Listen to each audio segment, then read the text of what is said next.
வணக்கம். கலைச்செல்வி சாமியன் வழக்கறிஞர். கொஞ்ச நாளைக்கு முன்னாடி விமன்ஸ் டேக்காக ஒரு வீடியோ போட்டிருந்தேன். அதாவது குழந்தை பிறந்த பிறகு பெண்கள் குழந்தைதான் என்னுடைய உலகம் அப்படின்னு வீட்டோட இருந்துறாங்க. அவங்களுக்கு இருக்கக்கூடிய வழிகள், சாக்ரிஃபைசஸ் இதெல்லாம் பத்தி ஒரு வீடியோ போட்டிருந்தேன். நிறைய பெண்கள் என்ன கமெண்ட்ஸ்ல தேங்க் பண்ணியிருந்தாங்க. இன்னும் நிறைய பேர் கமெண்ட்ஸ்ல புலம்பி தள்ளி இருந்தாங்க. பெரும்பாலும் நான் இந்த கமெண்ட்ஸ்க்கெல்லாம் ரியாக்ட் பண்றது இல்ல. பட் அந்த வீடியோவுக்கு கீழே பதிவு செய்திருந்த கமெண்ட்ஸ் எல்லாம் அந்த பெண்களுடைய இயலாமையின் வெளிப்பாடாகத்தான் பார்க்க தோன்றியது.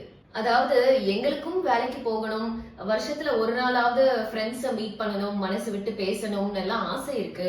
பட் அதெல்லாம் பண்ணணும்னா வீட்டுல பிள்ளைகளை பார்த்துக்க யாரு இருக்கா? எங்க மாமனார் மாமியார் கணவர் எல்லாம் பாத்துக்க மாட்டாங்க. அந்த அளவுக்கு எங்களுக்கு ஃப்ரீடம் கொடுக்கலன்னு போட்டிருந்தாங்க. ஆக்சுவலி ஃப்ரீடம் என்பது யாருக்கும் கொடுக்கிற விஷயம் இல்ல. நீங்க என்ன நினைச்சுக்கிட்டு இருக்கீங்க?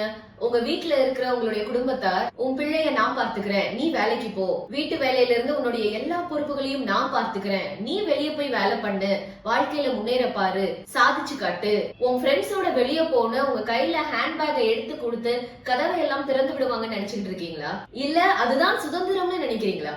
இந்த வாசனைக்கர் விளம்பரத்துல வர்ற மாதிரி நாங்க இருக்கோம்னு யாரும் சொல்ல மாட்டாங்க. அப்படி சொல்றவங்க வெரி ரேர். சுதந்திரம் என்பது ஒருவர் பெறுவதோ கொடுப்பதோ அல்ல, செயல்படுத்துவது.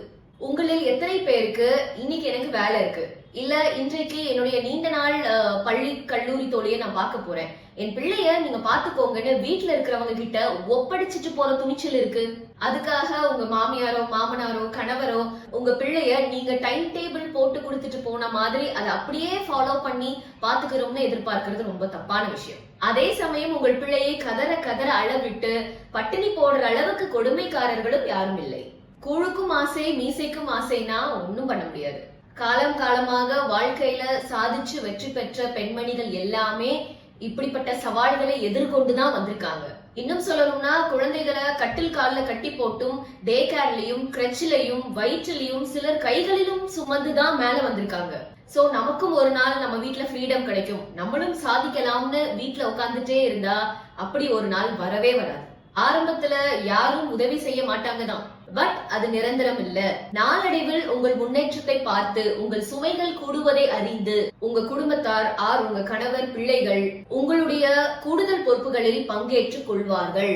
பிளஸ் அவர்கள் உங்கள் பொறுப்புகளில் பங்கெடுத்துக் கொள்வதற்கு நீங்க அனுமதிக்கணும். அவங்க என்ன மாதிரி பாத்திரம் தேய்க்க மாட்டாங்க, அவங்க என்ன மாதிரி சமைக்க மாட்டாங்க, அவங்க என்ன மாதிரி கிச்சனை கிளீனா வச்சுக்க மாட்டாங்கன்னு சில பேர் யாரையும் கிச்சனுக்குள்ளேயே விட மாட்டாங்க. ஆரம்பத்துல எல்லா வேலையுமே கொஞ்சம் தப்பு தவறா செய்தாலும் போக போக பழகிக்குவாங்க. எல்லாருமே அப்படித்தானே?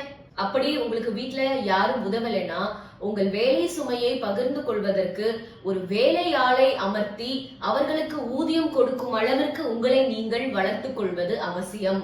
சோ தயவு செய்து யாராவது நம்ம முன்னேறுவதற்கு வழிவகுத்து கொடுப்பாங்க, நம்ம அந்த பாதையில பயணிச்சுக்கலாம்னு இருக்காம நமக்கான பாதையை நாம் தான் உருவாக்க வேண்டும் என்பதை நினைவில் கொள்ளுங்கள். இதுல இன்னொரு பியூட்டி என்னன்னா, நீங்க கஷ்டப்படும் போது உங்கள் சுமைகளில் யாரெல்லாம் பங்கெடுத்துக் கொள்ளணும்னு நீங்க நினைக்கிறீங்களோ அவர்கள் எல்லோரும் உங்கள் வெற்றியிலும் பங்கெடுத்துக் கொள்வார்கள். சோ நான் கஷ்டப்படும் போது எனக்கு யாருமே உதவி செய்யலன்னு சொல்பவர்களின் வெற்றியில் என்னாலதான் இவ பெரியாளானா, என்னாலதான் இவ முன்னேறினா, என்னாலதான் இவ சாதிச்சான்னு யாரும் காலரை தூக்கிட்டு சொல்லும் வாய்ப்பை யாருக்கும் நீங்கள் கொடுக்கவில்லை என்று அர்த்தம். சோ இதுக்கு மேலேயும் எனக்கு யாரும் ஃப்ரீடம் கொடுக்கல, எனக்கு யாரும் ஹெல்ப் பண்ணலன்னு சொன்னீங்கன்னா நோ யூஸ். நன்றி.